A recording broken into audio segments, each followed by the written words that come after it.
What's up, everybody? Today I have the PG ones, Paul George's first shoe that he has came out with Nike. Excited to get into these, talk about the performance, how they were engineered, how I got them, and what I think about them. So like always, before I unbox these, I'm going to go over the colorway of the pair that I chose, and then also the price point. So the colorway is going to read University Red, White, and Black. The price point of these is going to be $155, which I'm really impressed and really happy that Paul George and Nike brand decided to keep it relatively inexpensive, because I know basketball shoes have been going upwards of $200 with LeBron's and Kobe's coming out and whatnot. But Paul George's shoe is only $155. I think Kyrie's is around the same ballpark in prices. But I think it's a great performance shoe for the price that you're paying. Yeah, baby.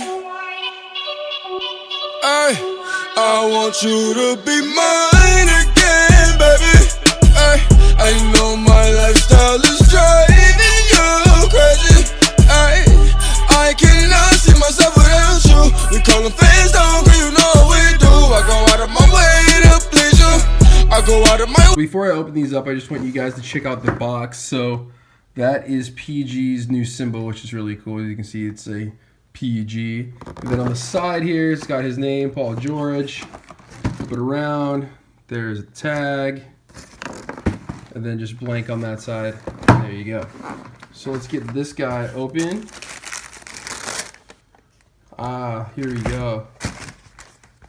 So first look at these. It's got that PG symbol on the tongue. Kind of cool on the insoles. You can actually see his signature, which is kind of a nice touch. The back of him, of course, his number. It's cool because right here on the toe and kind of on the midsole, they have like an engineered mesh, and then right here is like almost like a nubuck or like a suede kind of switch to it, which is pretty interesting. And then on the inside of it, as you can see, there's two different layers. So it's like an inner booty to it for like a more secure, snug fit. And then that visible air zoom unit on the toe, which is nice.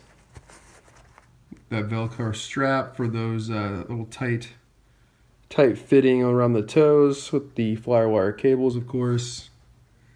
But first glimpse of these, I actually really like it. And I like that Nike's starting to do more of that backwards swoosh. It's got the frontward on that side, backwards on that side. It's pretty cool. Not bad, though.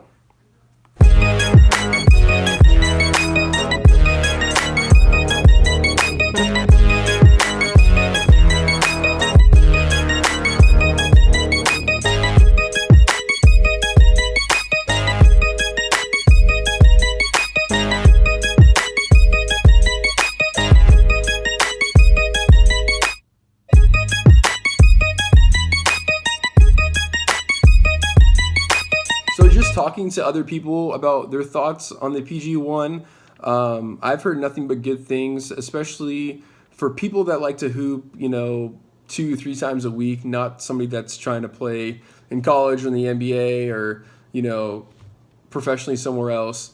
It's just a shoe that's reasonably priced, that if you like to play basketball but you don't have time to do it or want to do it, every single day of the week, this is a great shoe to look into. Just because it's made with high quality, and it's a shoe that's, it's universal for the point guard, the shooting guard, the three, obviously, and even some stretch fours. I feel like I would recommend this too, just because of the lockdown and durability of it. Now, this is the part of the video that I'm going to give you an on-foot review. I know it's not as important if you're wearing, some foam posits or Jordans. But if you play good, if you look good, you play good. Deion Sanders quote, of course. But obviously I'm not gonna be wearing these with jeans or joggers or whatnot. I'm gonna be wearing them with shorts, obviously. Typically I like to wear crew socks. I'm not really like a low no-show sock guy. That's just preference. I like something a little bit longer. With these, I'd be wearing probably some black, crews with some black shorts, or even some, shorts with some red accents on there. But I mean, it's definitely a shoe that's gonna stick out. It's all red.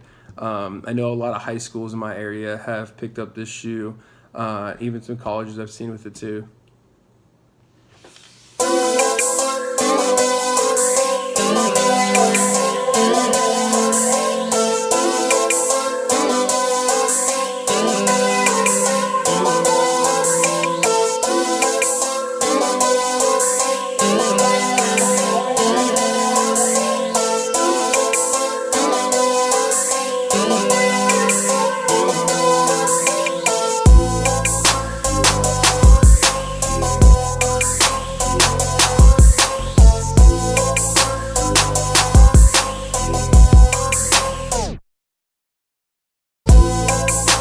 So before I end this video, I just want to hit you guys with 5 cool facts that I learned about this shoe.